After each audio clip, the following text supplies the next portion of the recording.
Zdravo svima! Danas zaranjamo duboko u astrološku mapu za lava za 2026. godinu. Astrološki izvori je opisuju kao godinu sudbine, a to nije mala reč. Puna je kosmičkih događaja koji se bukvalno dešavaju jednom u generaciji. Hajde da vidimo zašto je to tako. Počinjemo s ovim citatom jer on nekako savršeno postavlja ton.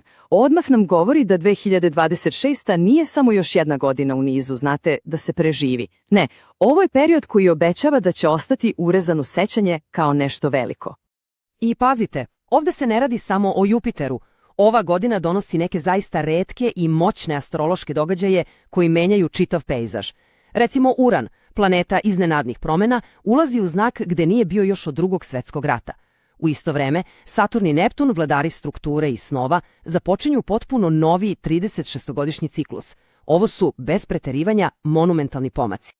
Dobro, da bismo stvarno shvatili ove promene, moramo prvo da pogledamo tu takozvanu veliku sliku.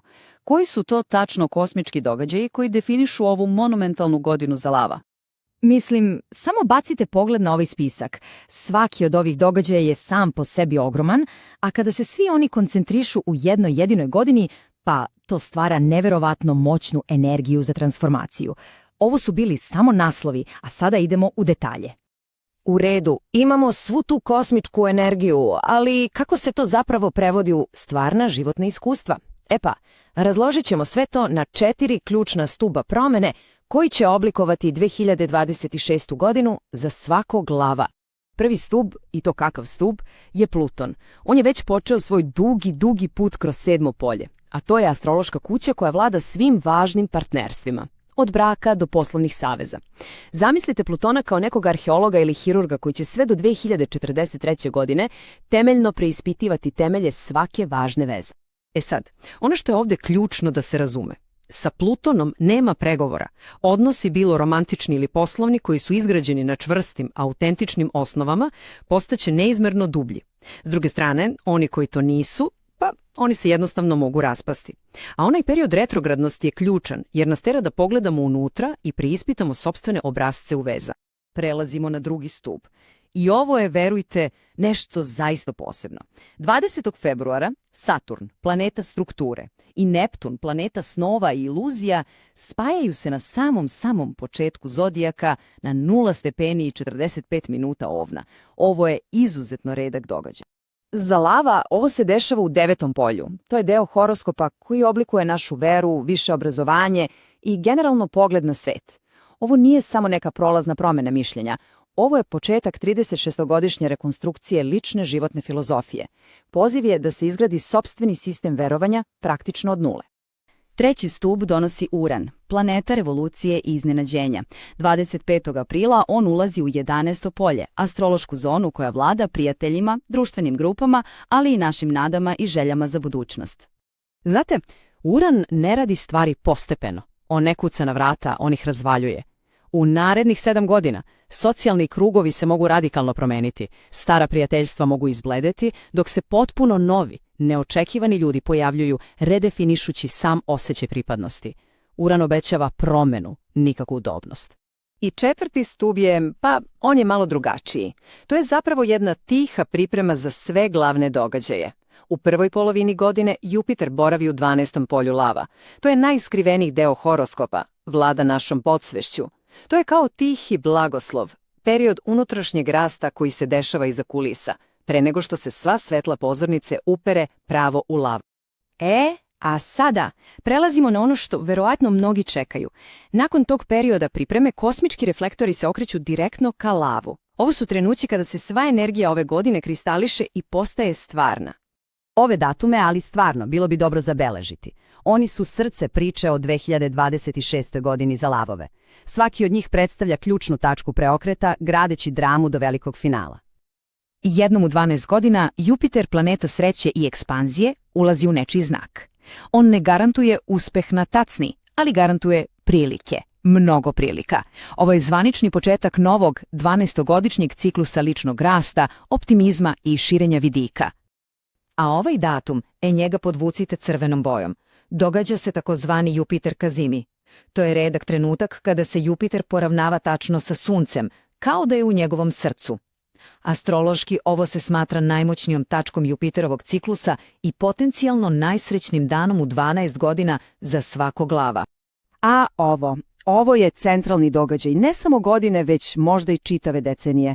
Totalno pomračenje sunca u sopstvenom znaku, dok je Jupiter tu, deluje kao sudbinski reset, identitet, način na koji svet vidi lava, lični put, sve je podložno moćnom novom početku. A pomračenja, kao što znamo, ne pitaju za dozvolu. One jednostavno donose ono što je neophodno. U redu, pokrili smo one velike tektonske promene, ali godina je ispunjena i bržim kretanjima koje dodaju detalje i teksturu celoj priči. Hajde da sada malo zoomiramo i pogledamo šta rade Merkur, Mars, Venera i ostala pomračenja. Jedna vrlo zanimljiva stvar za 2026. Sve 3 Merkurove retrogradacije dešavaju se u vodenim znacima. Šta nam to govori?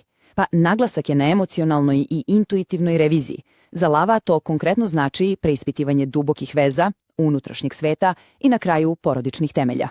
Kao što znamo, pomračenja su uvek te neke sudbinske tačke. U februaru jedna otvara novo poglavlje u partnerstvima. U martu finansije dostižu neku vrstu kulminacije. A onda, u avgustu, stiže taj centralni događaj, totalno pomračenje u lavu, koje resetuje identitet, praćeno psihološkom kulminacijom samo 15 dana kasnije. Intenzivno, zar ne? A sad, jedna stvarno sjajna vest. Nešto što se ne dešava tako često. Mars, planeta akcije, energije i pogona, neće biti retrogradan tokom cele 2026. godine. Ovo je retkost i praktično znači zeleno svetlo za neometano kretanje napred, bez onih uobičajenih frustrirajućih zastoja. I baš tu, krajem godine, imamo jednu super zanimljivu dinamiku. Od kraja septembra, Mars u lavu donosi ogroman talas lične energije i ambicije.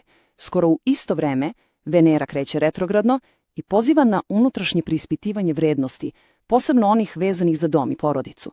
To je kao savršen balans između spoljašnje akcije i unutrašnje refleksije. Bilo je mnogo informacija, zar ne?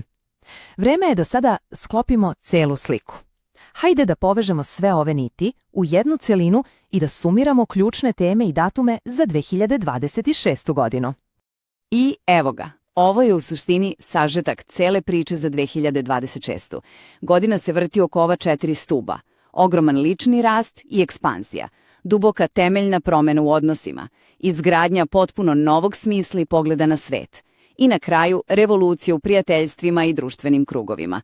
Svaki veliki tranzit se savršeno uklapa u jednu od ovih tema. Znači, ako treba da se zapamti samo šačica datuma iz cele ove priče, neka to budu ovi. Oni predstavljaju ključne tačke preokreta. Od izgradnje nove životne filozofije u februaru, preko dolaska velikog Jupitera u junu, pa sve do apsolutnog vrhunca sa pomračenjem u avgustu. I time se nekako vraćamo na sam početak. Možda svi ovi datumi, stepeni i tranziti na kraju i neće biti ono što ostaje u sećanju. Možda je suština ove godine zapravo osjećaj koji ona donosi.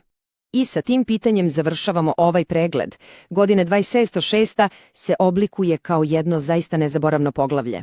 Da li će u sećanju ostati astrološki detalji i datumi ili jednostavno onaj dubok lični osjećaj transformacije i novog početka? Pa vreme će pokazati.